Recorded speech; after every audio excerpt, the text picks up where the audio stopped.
Aujourd'hui, nous parlons de transition énergétique avec Thomas Frouin de Blounav. Bonjour. Bonjour.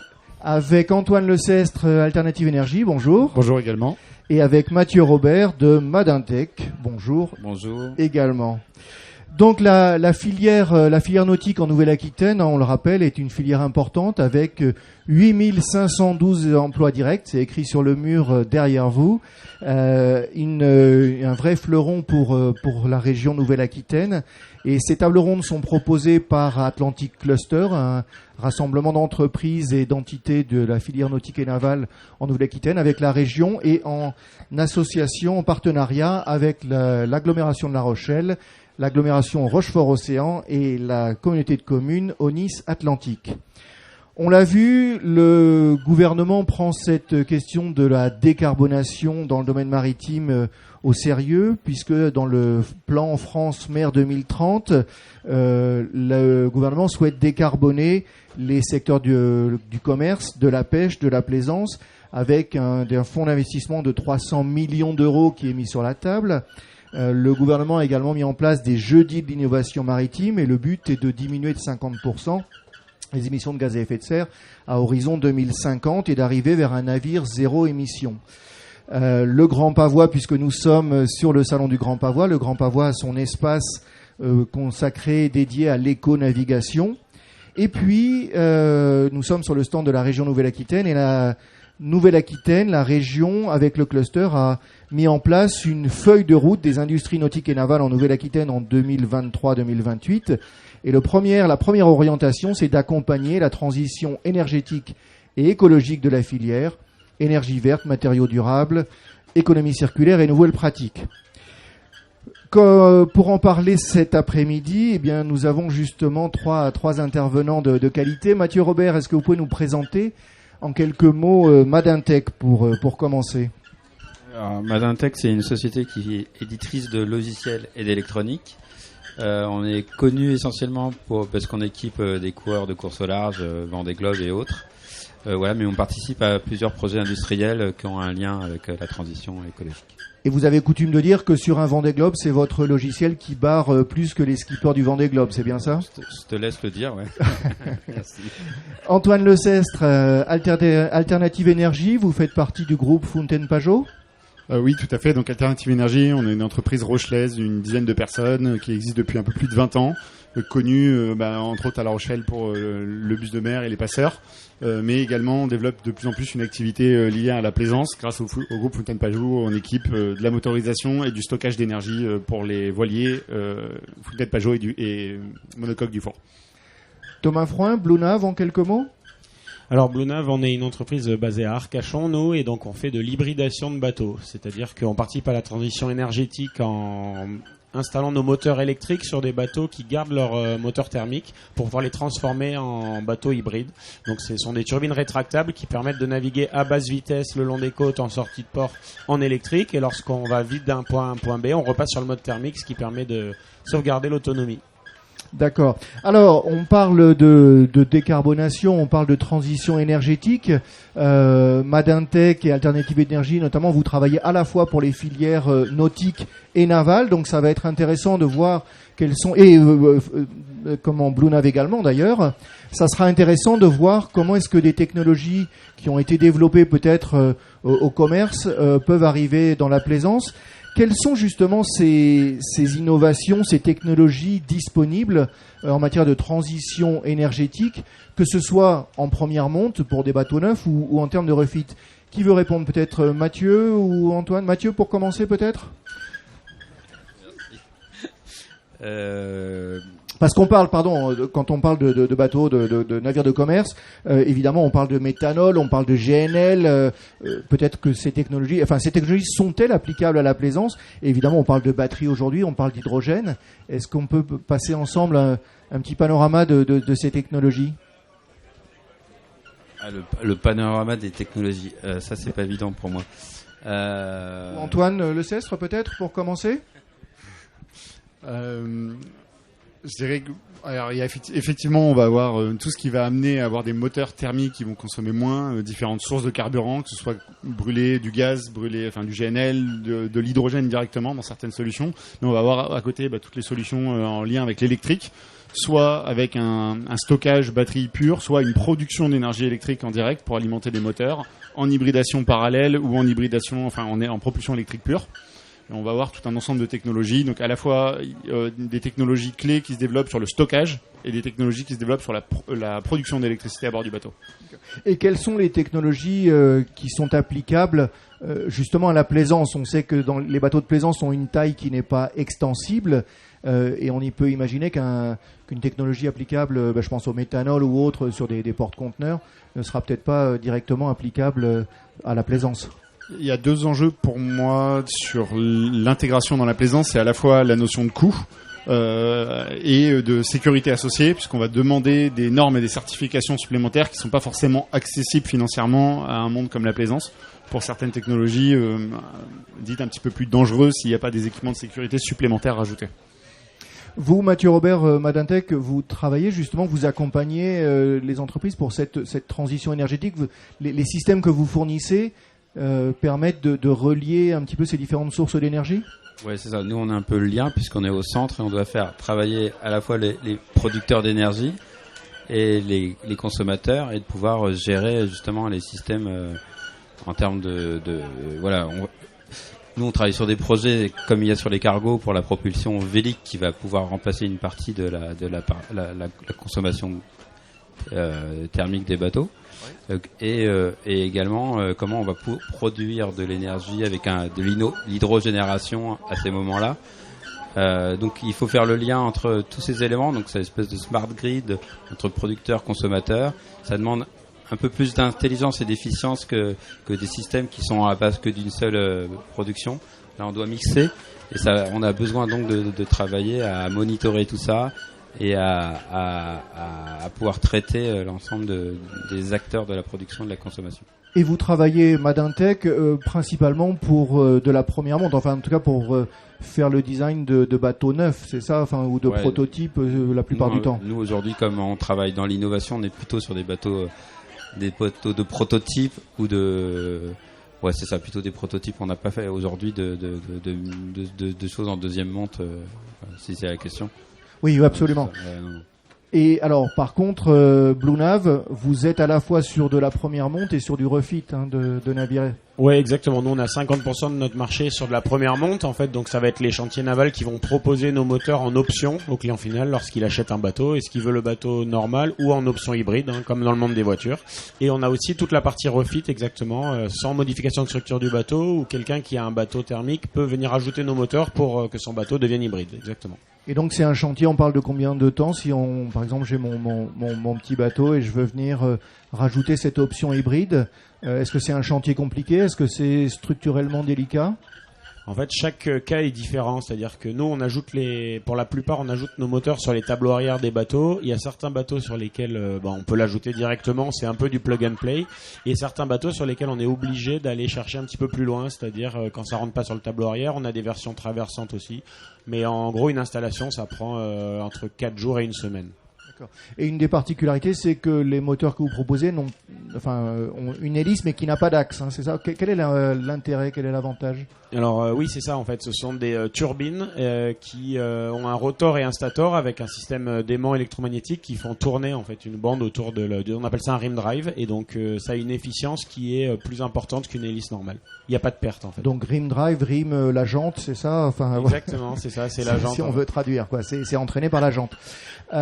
Antoine Lecestre, vous travaillez vous aussi sur des bateaux. Alors on le sait, on a vu les nouveaux modèles de Fountaine Pajot par exemple à hydrogène ou à batterie. Quels sont les enjeux pour ces nouveaux bateaux? L'enjeu est pas simplement que sur la partie propulsion. On pense souvent la transition énergétique sur la propulsion, mais c'est sur l'ensemble de l'énergie du bord. Et là, on rejoint sur tous les consommateurs et tous les producteurs. Mais ça se généralise plus à l'ensemble du bateau. On va à la fois pouvoir transiter vers un exemple des plaques à induction maintenant, même sur certains bateaux, pouvoir retirer du gaz là où il y avait de la consommation d'énergie fossile, et vraiment fournir l'ensemble de l'énergie du bord, à la fois sur le 230 volts et sur le 12 volts. Est-ce qu'un bateau de plaisance aujourd'hui est autosuffisant, voire à énergie positive ? Oui, tout à fait, puisque les moteurs électriques ont l'avantage de pouvoir être génératrices. Lorsqu'on est sous la voile, on va propulser le bateau par énergie vélique et on va en profiter pour recharger les batteries grâce au moteur. Donc on laisse l'hélice en quelque sorte. Alors moi, quand on était en régate, on se posait toujours la question de savoir s'il fallait bloquer l'hélice en position fixe ou la laisser tourner, c'est ça ? Mais vous l'utilisez Eh ben, c'est la même chose, et en plus on peut contrôler la quantité d'énergie qu'on vient réinjecter dans la batterie, et donc qui va un petit peu freiner le bateau, mais en contrepartie on récupère de l'énergie. Et ça, c'est quelque chose qu'on peut moduler de la même manière qu'on modulerait la manette des gaz. On va moduler la quantité d'énergie qui va remonter à l'intérieur de la batterie. Madintech, donc vous proposez du routage qui permette de prendre en compte cet aspect-là, cet aspect énergétique, et pas simplement, j'allais dire la vitesse, ou en tout cas la navigation à l'ancienne. C'est ça qui est intéressant, c'est qu'effectivement, il faut choisir si on va naviguer à la voile, naviguer au moteur électrique. Et est-ce que dans les zones où on va naviguer, est-ce qu'on va avoir assez d'énergie solaire pour recharger ses batteries ? Alors là, on est en plein pendant le Grand Pavois et il n'y a pas beaucoup de soleil, par exemple. Donc vos routages permettraient de prendre en compte un coup de vent comme celui qui est en train de nous arriver. C'est important de savoir est-ce qu'on va utiliser le vent, par rapport à la distance où on veut aller. Est-ce qu'on peut y aller ? Par quel chemin on passe avec quel outil de propulsion, que ce soit de l'électrique ou de la voile. Ça c'est hyper important, et c'est nouveau parce que d'aller à un endroit, par quel chemin, mais en fonction de l'énergie qu'on va consommer. Donc avec un critère qui n'est pas simplement le critère, on va dire, de rapidité, mais qui est aussi un critère d'efficacité énergétique et de bilan global en quelque sorte sur l'ensemble de la croisière, ou en tout cas de la route d'un point A à un point B. Ouais, tout à fait, c'est ça, c'est un bilan global. Ouais. Et donc vous confirmez qu'on a des bateaux qui sont à énergie positive aujourd'hui, pour vous c'est possible. Vous travaillez aussi dans la course au large, alors c'est pas le but de cette table ronde ici, mais il n'empêche que c'est intéressant parce que je suis sûr que vous pouvez rapporter des technologies issues de la course au large. Ouais, c'est intéressant pour ça, c'est que de pouvoir transmettre ce qui a été innové sur la course au large, où les bateaux qui font un tour du monde aujourd'hui, ils sont normalement sans énergie fossile. Alors c'est pas encore vrai, mais tout ce qui a été fait pour les gains, ils sont applicables sur la plaisance sans problème. Dans ces routages, j'imagine que vous prenez aussi en compte le profil de la personne. On n'a pas un profil qui sera le même selon qu'on a un équipage qui est plutôt sportif, ou un équipage qui est plutôt tranquille, qui veut faire un tour du monde contemplatif. Ouais, ou alors qui veut utiliser la clim, ou qui veut utiliser ça, c'est aussi le choix du confort qu'on veut. Ouais. Alors la clim, parlons-en. Antoine Lessès, vous nous parlez de clim, de plaque à induction. Il y a un mot qui est utilisé quand on parle aussi de transition écologique, c'est le mot de sobriété. Est-ce qu'on peut en parler ou pas de cette sobriété, parce qu'on voit des bateaux de plus en plus volumineux, importants, avec justement des équipements qui sont extrêmement énergivores. Comment est-ce qu'on fait le lien entre la production d'énergie, la consommation d'énergie, et puis est-ce que cette sobriété est prise en compte par les chantiers, ou peut-être pour certains plaisanciers? C'est même, je dirais, la clé d'entrée. La première chose qu'on va faire, si on va réfléchir au passage à l'électrique d'un bateau, c'est de commencer par faire le bilan énergétique de ce bateau, des consommateurs, de comment est-ce que de la carène du bateau. On va commencer par faire ce bilan, et on se rend compte à ce moment-là qu'il y a une prise de conscience, souvent des modes de fonctionnement, et que en acceptant certains petits changements dans la consommation d'énergie, on va avoir un énorme impact sur le dimensionnement de l'énergie à stocker ou l'énergie à produire à bord. C'est quelque chose qui est vraiment significatif. Donc on peut avoir une règle des 20-80, enfin, où justement en s'occupant de quelques petits détails, on va économiser énormément. Et avoir l'information vraiment de la centralisation de tout ce qui est consommateur et producteur va permettre aussi de pouvoir vraiment informer correctement l'utilisateur. Il y a vraiment tout ce travail de retour d'information pour que l'utilisateur puisse choisir le mode de navigation qu'il va vouloir, comment il va consommer de la manière la plus adaptée. Mathieu Robert, vous me disiez quand on a préparé cette table ronde que c'était très important pour vous justement de faire remonter l'information, d'avoir des capteurs, d'avoir le plus de données disponibles. Ça vient corroborer tout ça. Dans ce sens-là, ouais, tout à fait. Et il faut c'est absolument le schéma qu'on a avec la voiture électrique. Voilà. C'est dans une voiture électrique, comme la consommation, elle est directement. Enfin, on voit l'autonomie qui baisse. Voilà, quand on allume la clim, tout ça, ces informations qu'on aurait pu avoir avant avec le thermique, mais là ça devient important. Donc ça, en fait, c'est le même sujet, c'est de remonter le maximum d'informations pour que l'utilisateur sache en conscience ce qu'il consomme et comment il peut utiliser les systèmes. Ouais. Et ça doit quand même rester simple pour l'utilisateur. Thomas Froin, justement, vous avez aussi un système, enfin des remontées de données pour vos utilisateurs. Comment faites-vous pour que ça reste néanmoins pas trop compliqué ? Ouais, en fait, moi, je suis d'accord sur ce que disaient mes collègues sur la prise de conscience. En fait, donc, on a vraiment une remontée d'informations. Nous, on a développé un logiciel qui permet de remonter toutes les données de consommation en temps réel, et donc ça permet à l'utilisateur final, donc qui va conduire le bateau, de se rendre compte de la consommation à tous les niveaux en temps réel et d'adapter son comportement. Parce qu'en vrai, il y a dans la prise de conscience, il y a tout un tas de petits détails et chaque consommateur doit adapter son comportement en fonction des informations remontées pour justement aller dans cette transition. Et pour diminuer les dépenses énergétiques. Dans votre technologie, si je comprends bien, dans l'hybridation, on va utiliser le mode électrique au port ou dans des endroits un peu sensibles, c'est ça ?